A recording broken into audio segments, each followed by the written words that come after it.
وما أرسلناك إلا رحمة للعالمين.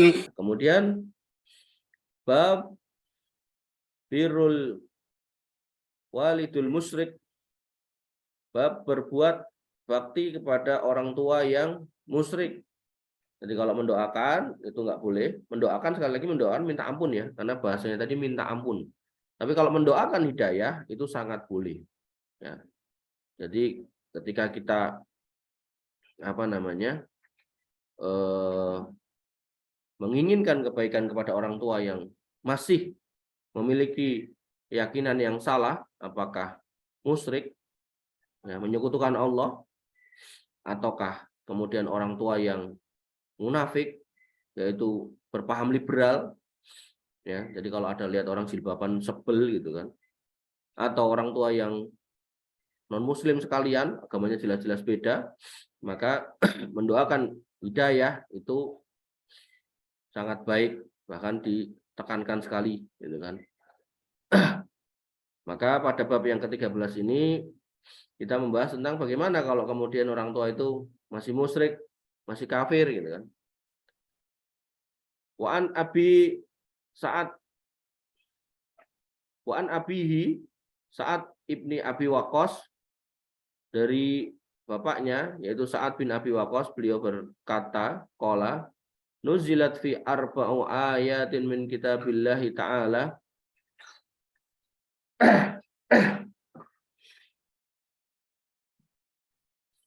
yaitu telah diturunkan 4 ayat dalam Al-Quran, yaitu kitabullah ta'ala. Kanat ummi halafat, bahwasanya ibuku yang pertama pada waktu itu bersumpah.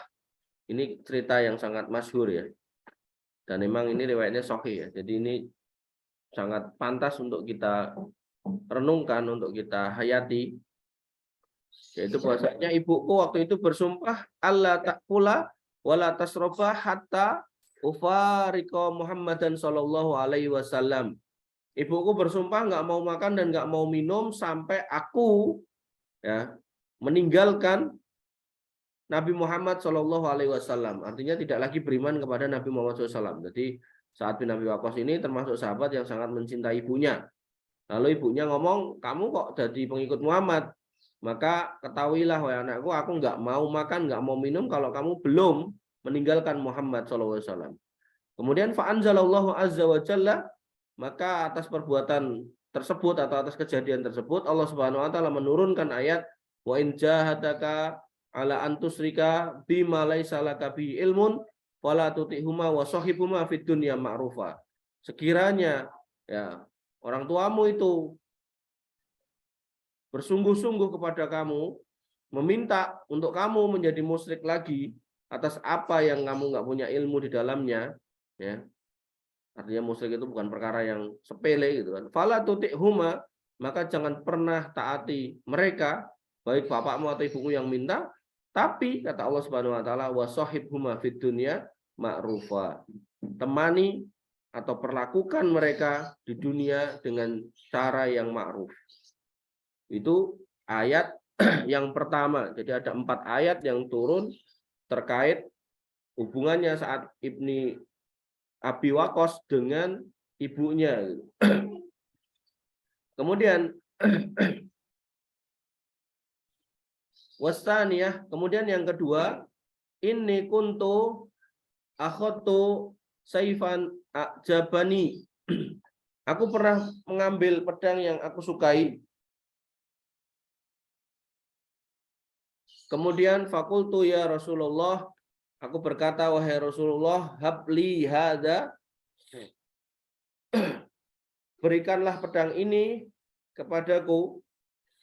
Wanazalat, maka turun surat yas'alunaka 'anil anfal, yaitu turun ayat pertama surat Al-Anfal yang artinya mereka menanyakan kepadamu tentang pembagian harta rampasan perang.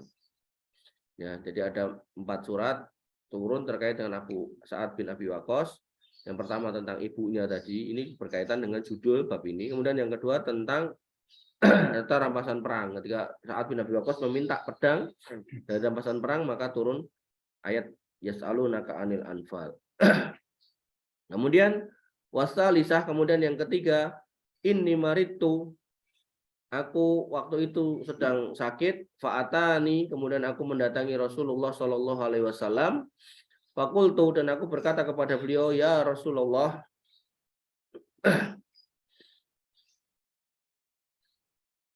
Rasulullah menjengukku waktu itu, kemudian aku berkata, ya Rasulullah, wahai Rasulullah, inni uridu an aksima mali. Aku ingin berwasiat untuk membagi hartaku. Afa usi bin nisfi, gimana kalau aku mewasiatkan setengahnya? Artinya saat Nabi Waqqas dalam kondisi sakit, dijenguk Nabi, kemudian minta pendapat Nabi Muhammad SAW. Boleh nggak aku wasiatkan nih harta setengah nih? Faqala, maka beliau SAW bersabda, la. Kemudian fakultu, aku berkata atau bertanya kepada beliau, astulus, gimana kalau sepertiga? Fasa kata, maka beliau diam. Fakana astulusu ba'dahu jaizan. Maka setelah itu ya mewasiatkan setengah, sepertiga itu diperbolehkan. Artinya kasus atau penetapan hukum wasiat itu maksimal hanya sepertiga itu terjadi ketika Nabi SAW menjenguk Sa'ad bin Abi Waqqas. Kemudian warabi'ah, kemudian yang keempat, ini syaribtul khamra ma'a qaumin minal ansor. Aku pernah minum minuman keras bersama sekelompok orang, sekelompok kaum dari kaum Ansor. Wa daraba rajulun minhum anfi. Kemudian salah seorang di antara mereka memukul anfi bilihyati jamali, memukul hidungku dengan apa namanya? Rahang unta. Jadi ada rahang unta kering, dipukulkan ke Sa'ad bin Abi Waqqas sampai hidungnya patah. Wa ataitu Nabi Shallallahu alaihi wasallam, maka kemudian aku mendatangi Nabi Muhammad SAW. Wa anzalallahu azza wa jalla tahrimal khamr. Kemudian setelahnya khamr diharamkan. Jadi ini sahabat yang mulia gitu, karena atas apa ya istilahnya, atas kisah hidup beliau kemudian turun 4 ayat gitu. Yang salah satunya ceritanya yang paling masyhur yaitu terkait dengan ibu beliau tadi, sehingga ibunya akhirnya menyerah gitu. Nanti pengennya ngancam anaknya, pokoknya kalau kamu nggak balik jadi orang musyrik, maka ibu nggak akan makan gitu. Maka beliau tetap kekeh di dalam agama, dan akhirnya ibunya yang menyerah, ya tetap makan karena lapar gitu. Kemudian hadis yang ke-25, Asma binti Abi Bakrin qalat, dari Asma bin Abi Bakar, beliau berkata radhiyallahu anha, atatni ummi raghibah fi ahdi Nabi Shallallahu alaihi wasallam, yaitu pada masa Nabi SAW, ibuku mengunjungiku karena rindu. Jadi ibunya mengunjungi Asma bin Abi Bakar karena rindu ketika Nabi SAW masih ada. Wasa'altu Nabi Shallallahu alaihi wasallam, maka Nabi SAW bertanya, maka aku bertanya kepada Nabi Muhammad SAW, afa asiluha, bolehkah aku menjalin hubungan silaturahmi dengannya?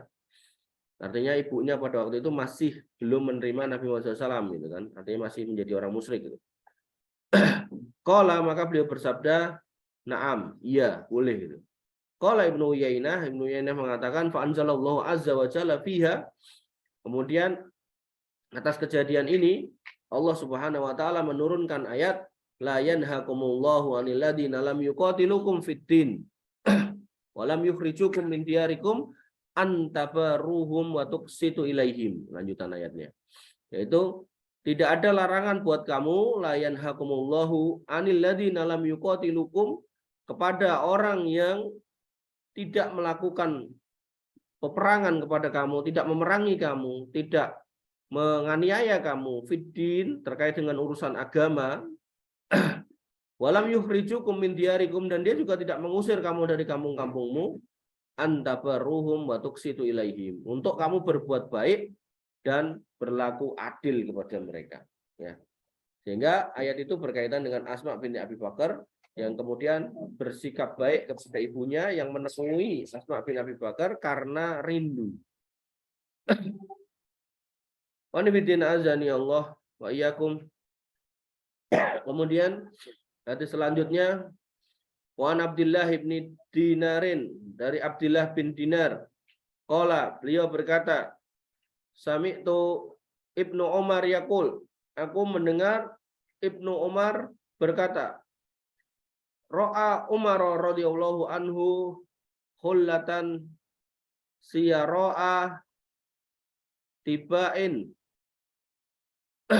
Umar bin Khattab pernah melihat kain yang bercampur dengan sutra, kain biasa bercampur dengan sutra. Faqala, lalu beliau berkata, ya Rasulullah, ibta'a hadhihi falabistaha yaumal jum'ati wa idza ja'akal wudud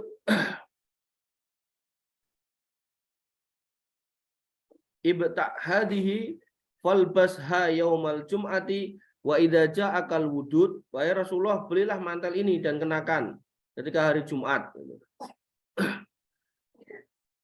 Qala, maka beliau bersabda, innama yalbasu hadhihi man la khalaqalahu. Sesungguhnya orang yang memakai pakaian ini adalah orang yang tidak mendapat bagian di akhirat itu. Artinya ketika menggunakan pakaian sutra tadi itu. Kemudian fa'utiya Nabi SAW minha bikhulalin. Kemudian ketika Rasulullah SAW mendapat sejumlah kain, fa'arsala ila Umar bikhullatan. Nah, salah satu kainnya itu diberikan kepada Umar bin Khattab. Ulah di sini kain sutra. Faqala, maka Umar bin Khattab berkata, kaifa albasuha? Gimana mungkin aku memakainya? Waqad qulta fiha, sedangkan engkau telah mengatakan tentang kain ini kalau ini nggak boleh dipakai. Ma qultu,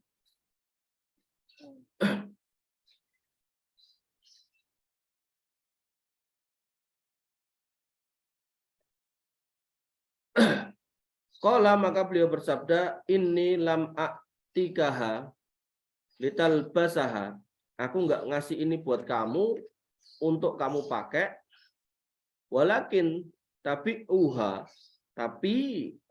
engkau dapat menjualnya, au taksuha, atau engkau memakaikannya kepada orang lain. Fa arsala biha Umar, maka Umar mengirimkan kain ini ila akhin lahu, kepada saudaranya min ahlil Makkah, saudara laki-laki dari Umar yang masih ada di Mekah, qabla ayyuslima, sebelum yang bersangkutan masuk Islam.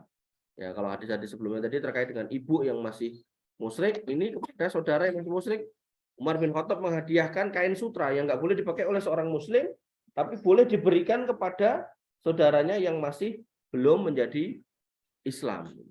Dan ini nggak apa-apa gitu. Artinya kalau kita punya saudara non muslim, dalam rangka untuk merebut hatinya, kita bisa kasih hadiah. Tapi batasannya di sini adalah kain sutra. Nah, ini kain sutra kan diharamkan dipakai orang Islam, tapi boleh dihadiahkan. Kalau gitu saya menghadiahkan homer, nggak boleh. Kalau gitu saya menghadiahkan daging babi, nggak boleh gitu. Ya, karena sifat kain sutra nggak boleh buat yang laki, tapi boleh buat yang perempuan.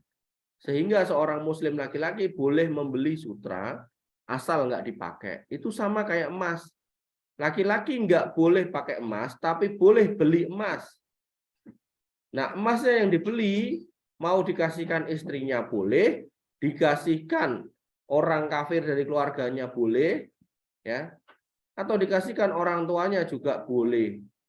Ya, jadi beda ya sifat sutra, emas, perak buat laki-laki yang boleh dibeli dan boleh dijual juga oleh laki-laki, tapi nggak boleh dipakai dengan khamr dan minuman keras.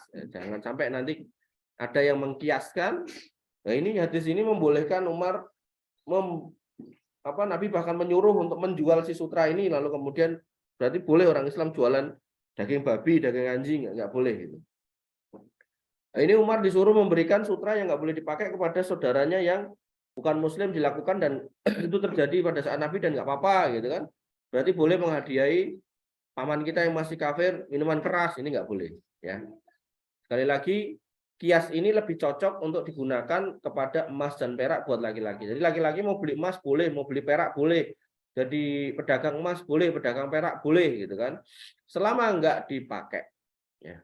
Emas perak dihadiahkan kepada orang kafir boleh gitu kan. Wanifidin azani Allah wa iyyakum. Kita cukupkan sampai hadis 26 bab yang ke-13.